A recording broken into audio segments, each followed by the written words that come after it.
We saw you at the softball game. Oh yeah, that was fun. That was fun. Shout out to Dex, putting it on, just trying to uplift the community and, continue to inspire. Ready for questions?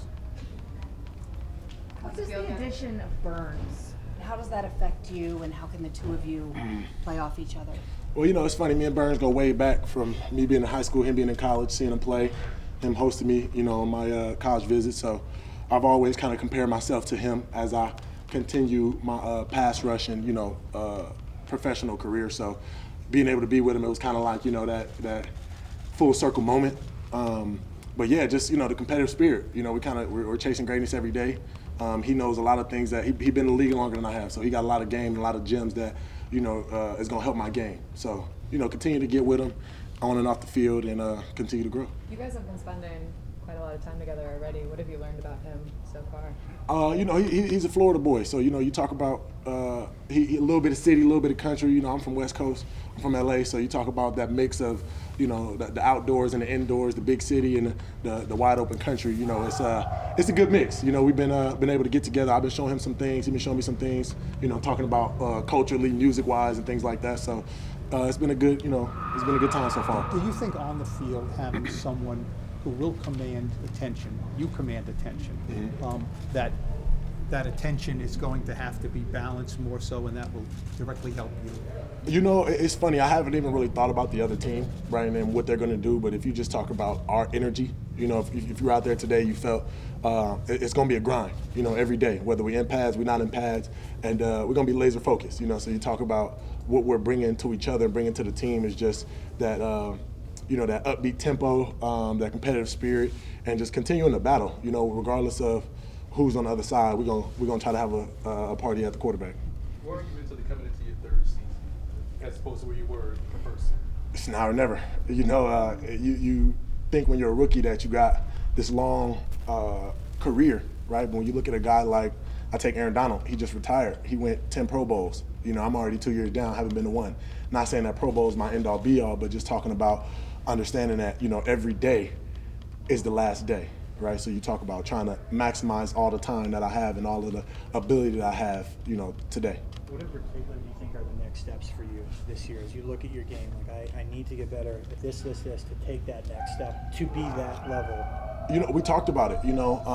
My coach, Charlie, he's been cooking. I'm really happy to have him. I thank God that I have him, to be honest. He's been very instrumental in the short period of time we've been together. But you talk about, accolades plus respect equals, achievements and legacy, right? And that's kind of what we've been talking about. So last year I was able to get 11 and a half sacks. Those are the accolades, And now it's about gaining that respect, throughout the league, and then having teams, fear coming to play against us. So just taking everything I do to the next level as far as, that extra, right? Greatness is optional, right? So I just got to kind of take that next step.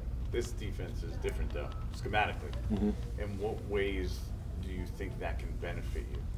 I think it's great that I don't have to think. I'm a smart guy, and I do always lean to my wits. But when you talk about being able to play, defense is about players, offense is about plays. So when you look at that in the sense of having guys who are talented and able to put them in a position to hone in on their technique and things like that, it'll be good for the whole defense. Kayvon, you talked about Charlie, but also Andre Patterson is kind of working with you guys as a group, the idea of the D-line and the edge guys working together.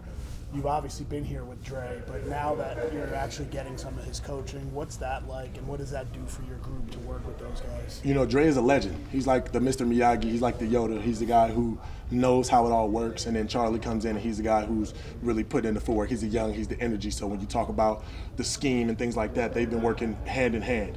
And when you kind of see how it's going to continue to unfold, I think last year the interior and the edge weren't cohesive. But now it's going to start to work like clockwork, and that's the maturity. That's where I'm growing as a player, and we're growing as a defense on being able to play as a unit. We've been told that this defense is going to put a premium on a four-man pass rush. I assume you're one of those four. What does that, is that something that's like, giving water to someone in the desert? Four-man pass rush.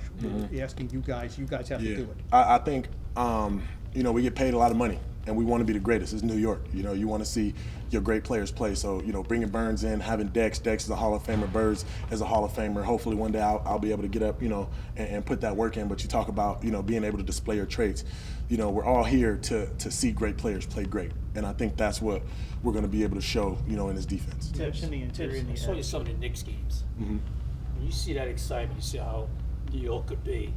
Does that kind of inspire you in a way? You know, first shout out to the Knicks. They went a lot farther, you know, farther than a lot of people expected on the outside, and they put in a lot of work. And when you see the heart that they play with, you know, it hurt me, and it was speak to what you're saying. You know, it felt good, but it also hurt. You know, because I was at Game 7 and I saw how much they put in and just couldn't get it done. And now, you know, when people are seeing me, they're like, "You're next." You know, like you're up. You know, so going back to that softball, baseball moment, it's like, you know, when you're up to the plate. We got to keep putting the work in so that we can show up on Sundays. You mentioned the interior and the edge. You didn't feel like they were cohesive last year. What do you mean by that, and why do you think that was the case? I think when you look at a defense, you know, and, you know, we're speaking of basketball. Basketball is, you know, a lot of star players, and you can play one-on-one. You know, you can go out there and have a LeBron, you know, all these greats just go and score.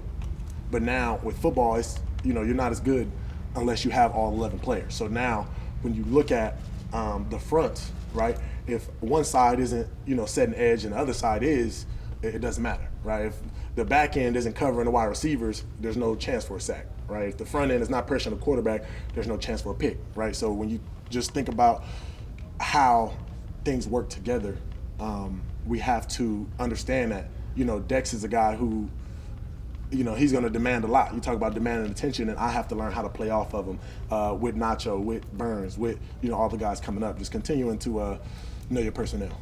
What is the key to playing off of him? The key is letting him do him, you know, and it seems simple. Obviously, I'm not going to tell you the scheme, but just understanding how he plays and what his strengths are, so he can, you know, bull rush a guy. He can set a guy down at any chance. So it's understanding that once he does that, the quarterback's going to flush. So if you go back and look at most of my sacks last year, the quarterback's dropping back because he sees Dex coming in his face. So if I shorten my rush, the quarterback's going to get out. So I stay high, Dex comes up the middle, the quarterback either steps up, you know, and Dex gets him, or he falls into my lap coming around the edge. When you were walking over here, I don't know if microphone, the cameras around you, start talking about records and chasing, you know, Michael Strahan. Why is that something you do, Kayvon? Set such high goals? Because some people would look at that as, I don't want to fall short, or I'm just going day by day, or whatever. You seem to shoot for the highest. I mean, man, we're in a life, you know, that we only really get once. So when you talk about like living it to the fullest, when you have people who've lived it and who've walked it, it would be kind of a disservice to myself to not strive to be better than the standards they set. So now, you know, being here, it's like he didn't have as many rush opportunities as I'm gonna have. The game wasn't as much pass as it was before. So it's like I have an opportunity that people, you know, would wish they could be in, right? So it's like it's only right if I give the people what they want, and I honor myself, you know, and putting everything on the line and, you know, trying to be the best.